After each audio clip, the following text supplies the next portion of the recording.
લાખોનું Chinese લસણ મળી આવ્યું છે, જેને લઈ સુરતીઓના આરોગ્ય સાથે ચેડા થઈ રહી હોવાનું સામે આવ્યું છે। સુરત એપીએમસીની ઘટના સામે આવી છે, જેમાં 10 લાખની કિંમતનું 2150 કિલો પ્રતિબંધિત ચાઇનીઝ લસણ ઝડપી પાડ્યું છે। સુરત એપીએમસીમાંથી પ્રતિબંધિત ચાઇનીઝ લસણ જપ્ત કરાયું છે, તો ખેડૂતોની આજીવિકાના રક્ષણ માટે ચાઇનીઝ લસણ ઉપર પ્રતિબંધ મુકાયો છે। વર્ષ 2014થી ચાઇનીઝ લસણ પર પ્રતિબંધ મુકાયો છે, તો ઝડપાયેલું ચાઇનીઝ લસણનું કદ નાનું, રંગ આછો સફેદ અથવા આછો પિંક કલર હોય છે। હાલ તો એપીએમસીમાંથી લાખોનું ચાઇનીઝ લસણ ઝડપાતા ચકચાર મચી ગઈ છે। બાહુભાઈ શેખ કાંદા બટાકા અને સૂકા લસણના વેપારી, સુરત એપીએમસીના બોર્ડ ઓફ ડિરેક્ટર। છેલ્લા 8-10 મહિનાથી લસણના ભાવો જે પ્રમાણે વધી ગયા છે, એના લીધે અત્યારે ચાઇનાથી લસણ ધીરે ધીરે ભારત દેશમાં પણ ઘૂસી રહ્યું છે।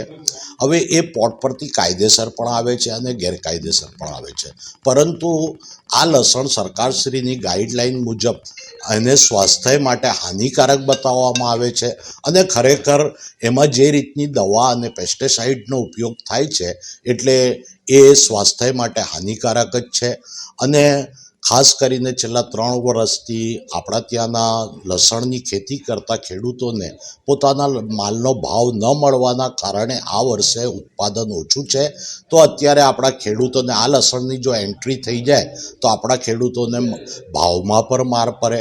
અને આ ચાઇનીઝ લસણ અમારા ત્યાંના ઇન્સ્પેક્ટરો રાઉન્ડમાં હતા અને ધ્યાનમાં આવ્યું કે શંકાસ્પદ લાગેલું, એનું અમે તપાસ કરતા એ ચાઇનીઝ લસણ હતું, જેનું અમે સંપૂર્ણપણે નાશ કર્યું છે। અને અમે અમારી એપીએમસીમાં આ રીતનું ચાઇનીઝ લસણ કોઈ બી રીતથી વેચાણ નહીં થાય એ માટે અમે કટિબદ્ધ છીએ। શું ફરક બંનેમાં દેશી? જો આમ જોવા જોઈએ તો હવે ચાઇનાની દરેક વસ્તુમાં ફરક તો હોય જ છે, દેખાવમાં સારું હોય છે પરંતુ એમાં તીખાશ નથી હોતી, અને જે આપણા લસણમાં ટેસ્ટ હોય તે કોઈ પણ રીતથી એ ટેસ્ટ હોતા નથી, પણ દેખાવમાં સારું હોવાના કારણે લોકો એના તરફ આકર્ષાય છે। પરંતુ એક વેપારી તરીકે મારી સલાહ છે કે એ લસણનો આપણે ઉપયોગ ન કરીએ તો સારું।